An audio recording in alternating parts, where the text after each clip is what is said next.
Welcome students. कल हम लोगों ने जो देखा था धारा तथा अनुगमन वेग में संबंध, तो हम शॉर्टकट में उसको रिवाइज कर लेते हैं, क्योंकि आप लोगों को अगर कुछ दिक्कत लग रही होगी कि आई बराबर एन ई वी डी कैसे आया है, तो उसकी एक शॉर्ट ट्रिक मैं आप लोगों को बता देती हूँ। तो देखिए, हम लोगों ने लास्ट में निकाला था आई बराबर निकाला था N E V D. Terms आप लोगों को पता है क्या है कि एन जो है ये एकांक आयतन में उपस्थित इलेक्ट्रॉन की संख्या है, ए जो है ये अनुप्रस्थ काट का क्षेत्रफल है, वीडी अनुगमन वेग है और ई जो है इलेक्ट्रॉनिक आवेश है। तो देखिए, चूंकि हमें आई निकालना है, आई और वीडी में संबंध निकालना है, तो सिंपली आई बराबर होता है, हम उल्टी डायरेक्शन में चल रहे हैं, आई बराबर होता है क्यू अपॉन टी। लेकिन क्यू बराबर क्या होता है बच्चों, एन ई। अब यहाँ थोड़ा हम अभी इसके पहले तक हम नंबर ऑफ इलेक्ट्रॉन्स के लिए एन ले रहे थे और यहाँ पर एन मुक्त इलेक्ट्रॉनों की संख्या, इसलिए आप थोड़ा कंफ्यूज मत हो जाना। तो वैसे तो हम क्यू बराबर एन ही लेते हैं, पर यहाँ पर चूंकि स्मॉल एन भी यूज हुआ है, इसलिए मैं कैपिटल एन ले रही हूँ, ठीक है, अपॉन टी। अब कैपिटल एन बराबर क्या होगा, क्योंकि यहाँ हमने एकांक आयतन में उपस्थित इलेक्ट्रॉनों की संख्या को हमने क्या कहा है, स्मॉल एन कहा है, और आयतन को हमने कहा है वी, क्योंकि ये बेलन होता है चालकता। तो एकांक इसका टोटल वॉल्यूम है वी, अनुप्रस्थ काट का क्षेत्रफल ए, और एकांक आयतन में उपस्थित इलेक्ट्रॉनों की संख्या कितनी है, स्मॉल एन। तो पक्का ये इसका संपूर्ण आयतन वी, भाई एकांक में n है तो v में कितने होंगे, n इंटू वी। तो इसके संपूर्ण आयतन में उपस्थित इलेक्ट्रॉन्स कितने होंगे, n इंटू वी, ठीक है। लेकिन v बराबर क्या होता है, भाई ये तो बेलन है, इसका अनुप्रस्थ काट का क्षेत्रफल गुणित इसकी लंबाई। लेकिन हम एकांक समय के लिए लंबाई क्या होती है, अनुगमन वेग के बराबर होती है, क्योंकि वेग बराबर क्या होता है बच्चों, लंबाई बटे समय। अब एकांक अगर हम समय ले रहे हैं, एकांक यानी एक ले रहे हैं, और वेग यहाँ जो है वो अनुगमन वेग है, तो यहाँ लंबाई जो है ये अनुगमन वेग के बराबर होगी, यानी v बराबर होगा a इंटू वी डी होगा, ठीक है ना। तो यहाँ हम फार्मूला रख देते हैं, तो वी डी, ठीक है, मतलब ये कैपिटल N बराबर क्या हो जाएगा, एन ए वी डी,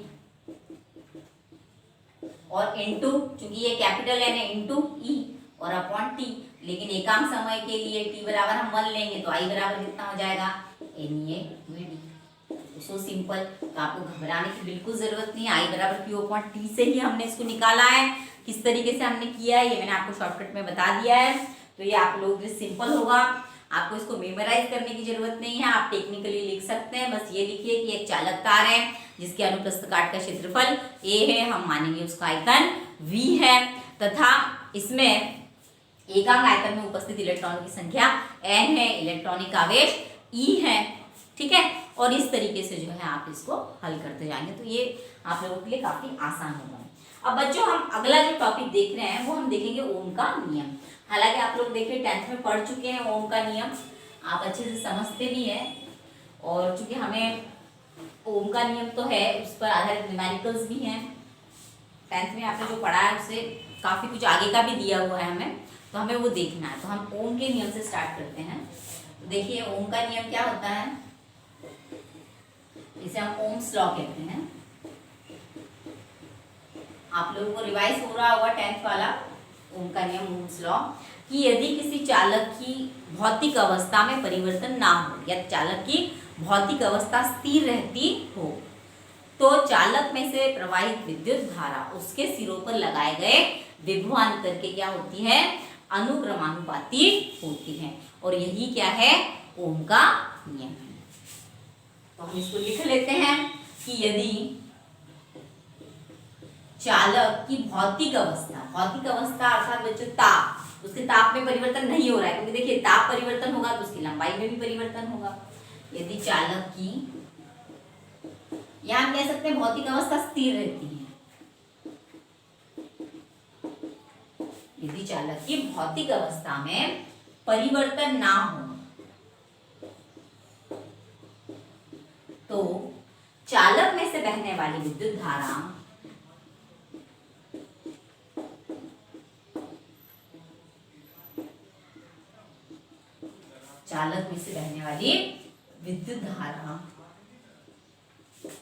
उस पर लगाए गए विभवांतर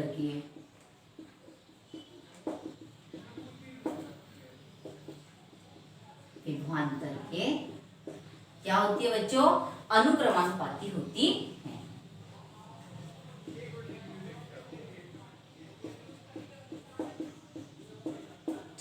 ये क्या है, ओम का नियम है। और यही ओम का नियम है कि चालक की भौतिक अवस्था में परिवर्तन ना हो तो उसमें से बहने वाली विद्युत धारा उस पर लगाए गए विभवांतर के अनुक्रमानुपाती होती है। चलिए हम मानते हैं कि देखिए ये चालक है, इसके सिरों पर हमने विभवांतर भी लगा दिया। भाई बैटरी लगाएंगे, हम विभवांतर लगा रहे हैं मतलब ऑफकोर्स क्या कर रहे हैं, हम बैटरी लगा रहे हैं। तो हम बैटरी यूज कर रहे हैं तो उसमें एक विभवांतर उत्पन्न होगा बी, ठीक है ना। इसके सिरों पर विभवांतर कितना रहेगा बच्चों, बी। और इसमें से बहने वाली धारा कितनी है, आई। इसके सिरों पर विभवांतर कितना उत्पन्न होगा, बी। विभव का अंतर है ना, और बहने वाली धारा है आई, तो V is proportional to I, ठीक है।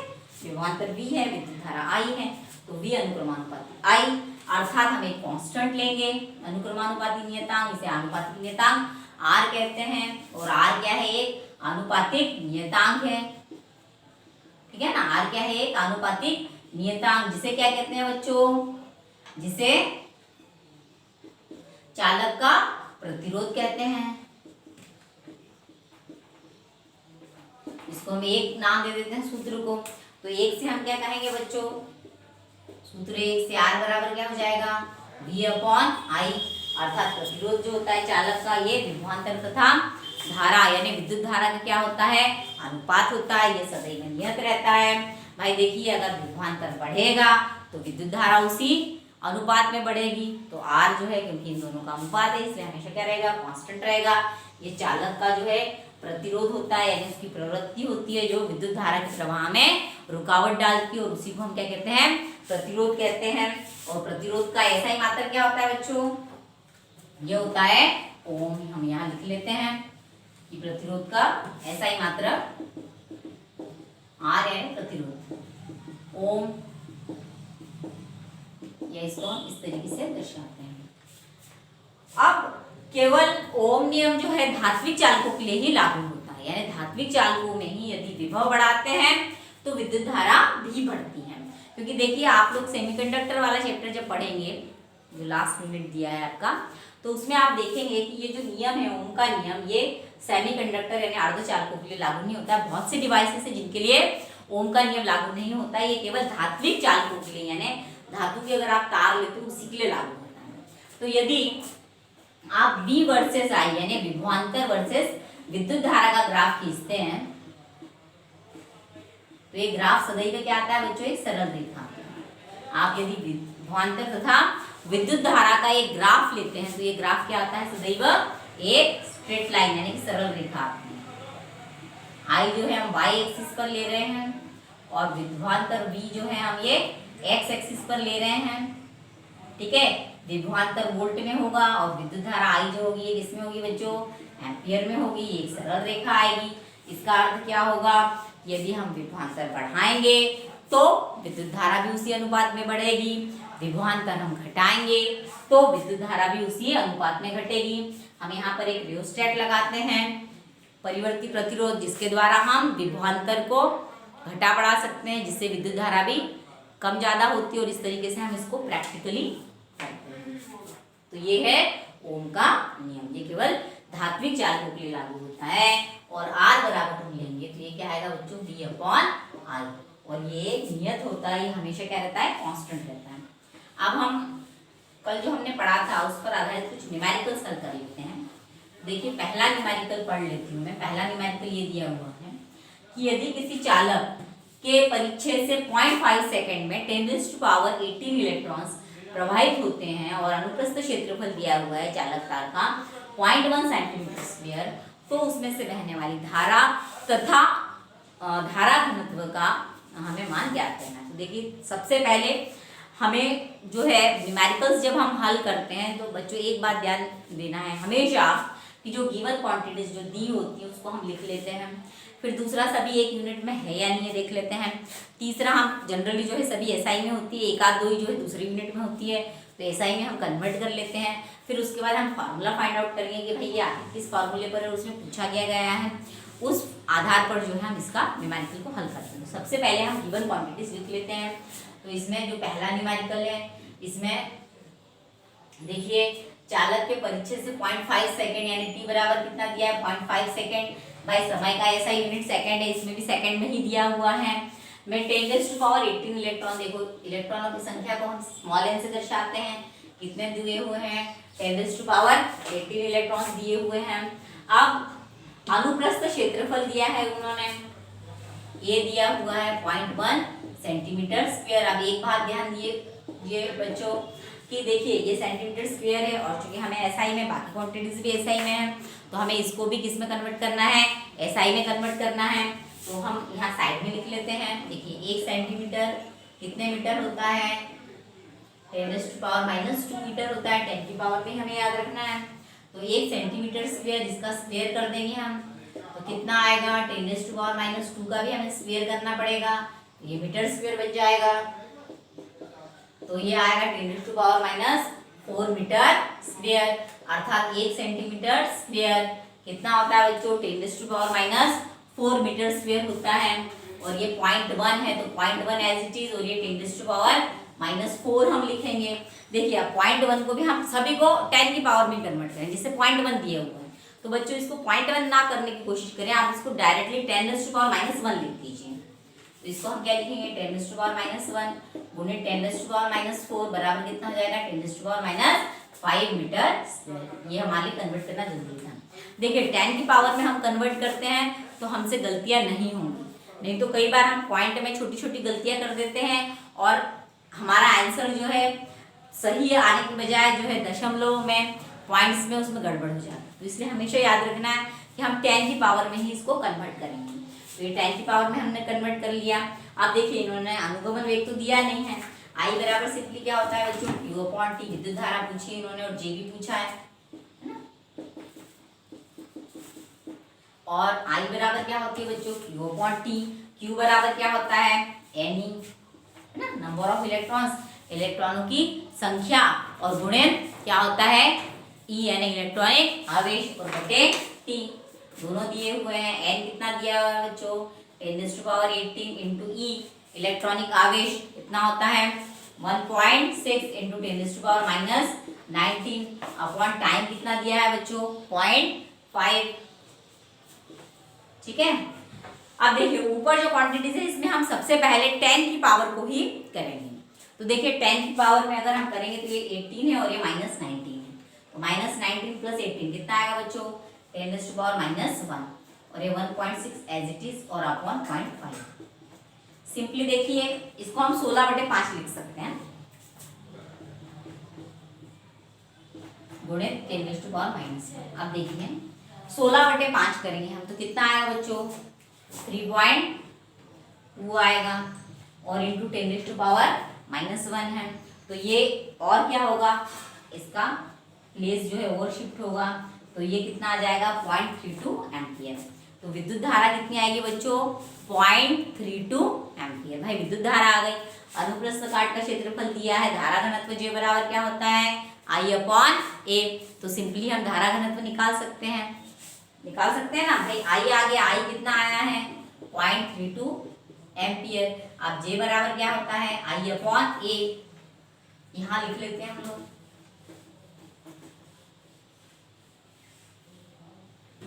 A कितना है 10⁻⁻5 और I अभी हमने निकाला कितना है बच्चों I है 0.32, ठीक है 0.32 एम्पियर।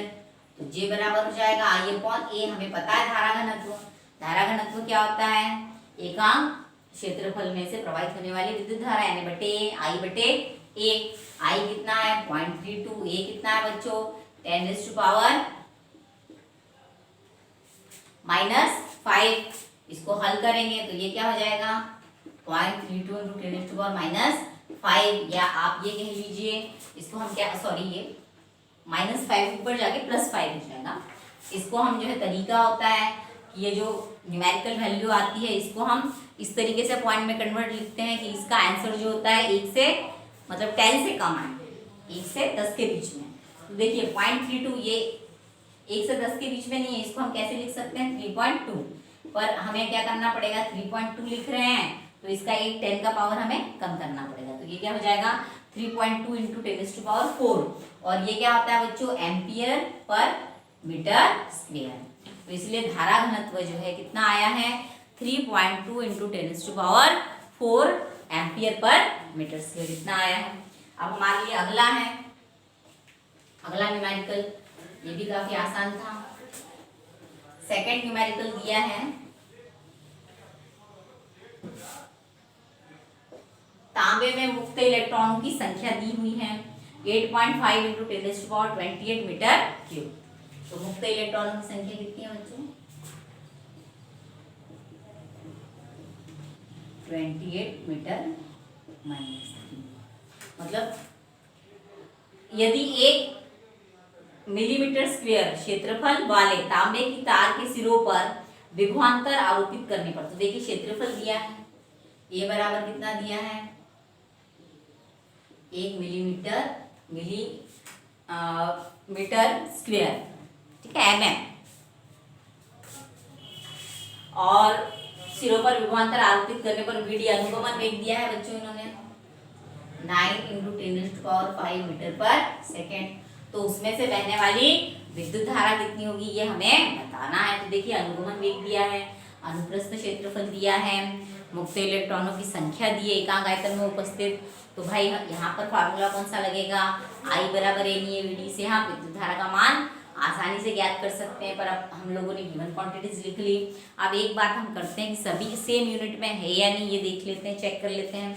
तो देखिए मुक्त इलेक्ट्रॉनों की संख्या मीटर -3 में दी हुई है, तो ये SI में है, तो इसे हमें कन्वर्ट नहीं करना है। दूसरा एरिया दिया है 1 मिलीमीटर स्क्वायर, तो भाई इसको मीटर स्क्वायर में तो हमें कन्वर्ट करना पड़ेगा। और जो अनुगमन वेग दिया है ये भी मीटर पर सेकंड में दिया है, तो इसको भी हमें करने की जरूरत नहीं है। और हमें I पूछा है इन्होंने, और I बराबर हम कौन सा सूत्र यूज करेंगे, NE/VD, है ना। इससे ही हम विद्युत धारा का मान याद करेंगे। पर पहले अब हमें जो क्षेत्रफल दिया हुआ है इसको क्या करना है, कन्वर्ट करना है। कितना है, 1 mm²। अब हम देखिए साइड में मैं बता देती हूँ, 1 मिलीमीटर बराबर मीटर में हम लेंगे तो कितना आएगा बच्चों, 10⁻³ मीटर। 1 मिलीमीटर जो है 1/1000 मीटर होता है, 1/1000 यानी 10⁻³ मीटर के बराबर होता है। तो 1 मिलीमीटर स्क्वायर अगर हम करेंगे तो इसका भी स्क्वायर करेंगे हम, ठीक है ना। भाई 10⁻³ का स्क्वायर कितना जाएगा, 10⁻⁻6 मीटर स्क्वायर। अब ये कन्वर्ट हो गया है। अब सभी जो राशियां दी हुई हैं ये एक ही यूनिट में है, SI में है। अब I बराबर सिंपली NE/VD का हम उपयोग करेंगे और सभी को इसमें पुटअप कर देंगे और पहले 10 की पावर में इसको करेंगे। तो देखिए I बराबर NE/VD, तो I बराबर N कितना दिया है, 8.5 इंटू 10⁻28 इंटू E इलेक्ट्रॉनिक आवेश कितना होता है बच्चों, 1.6 इंटू 10⁻⁻19 इंटू A अनुप्रस्थ क्षेत्रफल कितना दिया है, 10⁻⁻6 गुणित VD अनुगमन वेग कितना है, 9 इंटू 10⁻�5। देखिए सबसे पहले हम एक काम करेंगे कि जो 10 की पावर है उसको लिख लेते हैं। देखिए पहले ये 10⁻28, ये -19, ये -6 और ये -5 सबको लिख लिया हमने 10 की पावर्स को। अब हम 10 की पावर करेंगे और 8.5 गुणित 1.6 और इंटू 9 इनको एज इट इज रखते हैं, ठीक है। पहले 10 की पावर कन्वर्ट करते हैं। तो देखिए हम अगर 10 की पावर कन्वर्ट करेंगे तो देखिए माइनस माइनस पहले जोड़ लेते हैं। तो -19 -6 -5, तो ये -11 और -19 तो ये -30 हो जाएगा। तो ये 10⁻28 और ये 10⁻30 और इनका मल्टीप्लाई करेंगे तो ये कितना आएगा बच्चों, ये आएगा 10⁻⁻2, ठीक है ना। ये आसानी से -30 हो गया, -30 और ये 10⁻28 एज इट इज। और इसको हम करेंगे हल तो ये कितना आएगा 10⁻⁻2। इसको हम करेंगे 8.5 इंटू 1.6 इंटू 9, तो ये लगभग कितना आएगा 122। तो ये 122 गुणित 10⁻⁻2। तो हम इसको जो है क्या लिख सकते हैं 1.22 एम्पियर। नियरली जो है विद्युत धारा कितनी आती है बच्चों, 1.22 एम्पियर इतनी आती है। So it is very simple for you कि आपको गिवन क्वांटिटीज लिखना है और इसकी वैल्यू याद करना है। कल हम ओम के नियम पर आधारित कुछ न्यूमेरिकल्स भी देखेंगे और इसके आगे का भी पढ़ेंगे। Thank you students.